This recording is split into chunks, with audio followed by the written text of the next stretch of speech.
Hey everybody, it's Shaman Sister Sin, and you're listening to the Meditations and More podcast brought to you by shamanspiritcenter.com and littleshaman.org. That's me, the Little Shaman. Today I wanted to talk to you about something that is intrinsic in most narcissistic relationships, regardless of whether the narcissist is your parent, child, spouse, or anything else, and that is hope. In the Shawshank Redemption, Red says to Andy, "Hope is a dangerous thing. Hope can drive a man insane." He was speaking about the hope of them ever being paroled from prison, but it applies to any hopeless situation. Andy countered with the idea that hope is what keeps you going, but of course, Andy ended up breaking out of Shawshank Prison. That was his only hope of ever getting out. It's often said that narcissistic people prey on your hope. They weaponize it and they use it against you, and that's very true. That is what love bombing and future faking are all about. Hope for the future, hope for validation, hope that things are going to get better. Whether they do this on purpose is debatable. Some probably do, but it doesn't even really matter because this is what happens regardless of why. Pathologically narcissistic people live in the moment. There is no tomorrow for them in practical terms. That's why it seems like they lie and they change their minds so much, and that's why it seems like they're so sincere at the time. For them, feelings are facts, and that means that when the feelings change, the facts change. The truth changes. Maybe they promised they'd go to rehab or to the therapist, or maybe they promised they'd never see this certain person again, and maybe they meant it when they said it, but hey, that was then and this is now. Or maybe they were just lying all along. They play on your hope, your desire for things to work out.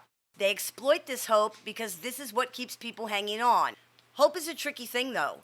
In the Shawshank Redemption, Andy and Red both had a point. From Red's point of view, hope is dangerous because if a situation is hopeless, you're just hurting yourself by holding on to that hope. From Andy's point of view, the situation was hopeless, so he found a way out of the hopeless situation. If he'd given up completely, he couldn't have done that.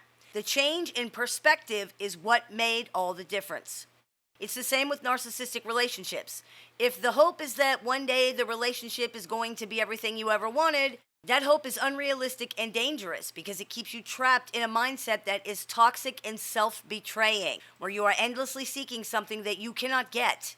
If the hope is that one day you're going to escape this relationship and have a better life, that hope is realistic and helpful because it's for something different, for something better, and it's for something which you can actually achieve.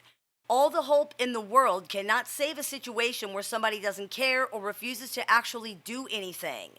This is why there comes a point where hope is no longer hope. It's denial and self-deception. When reality has indicated that there is no factual basis for the hope, it's not hope, it's denial. There's no other word to use when someone repeatedly chooses to believe something that has been consistently proven to be false, or when someone chooses to believe one thing when the facts overwhelmingly support a different conclusion.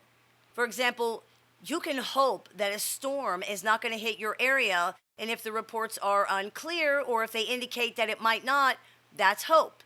But if the radar indicates that it's coming right at you, that's denial. You hoping the storm will not hit you is not going to change anything. In fact, it might even put you in danger if there's an evacuation order in effect or if you don't go to the storm shelter when you're supposed to go. If 6 times you ate a certain food and 6 times you became ill, it makes no sense to keep hoping that's just a coincidence. The facts do not support that conclusion.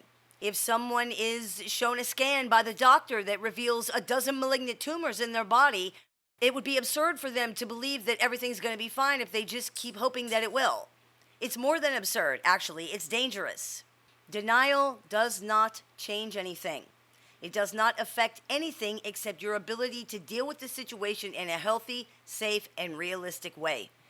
If you find that you are in denial, you need to be really, really honest with yourself about why you cannot accept the reality of the situation.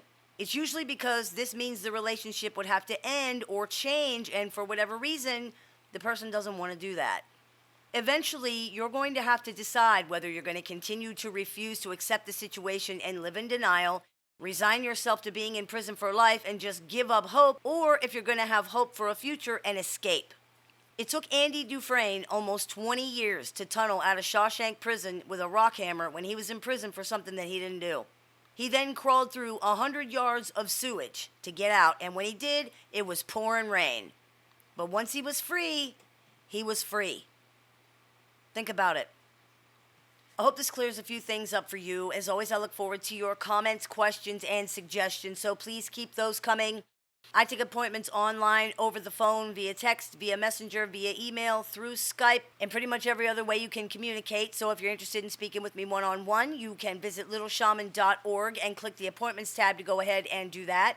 I teach online workshops a few times a month, so if you're interested in seeing which ones I'm running at this moment and signing up for one of those, you can visit littleshaman.org and click the workshops tab to go ahead and do that as well. You've been listening to the Meditations and More podcast brought to you by shamanspiritcenter.com and littleshaman.org. That's me, the Little Shaman. May the Great Spirit bless you and have a wonderful day.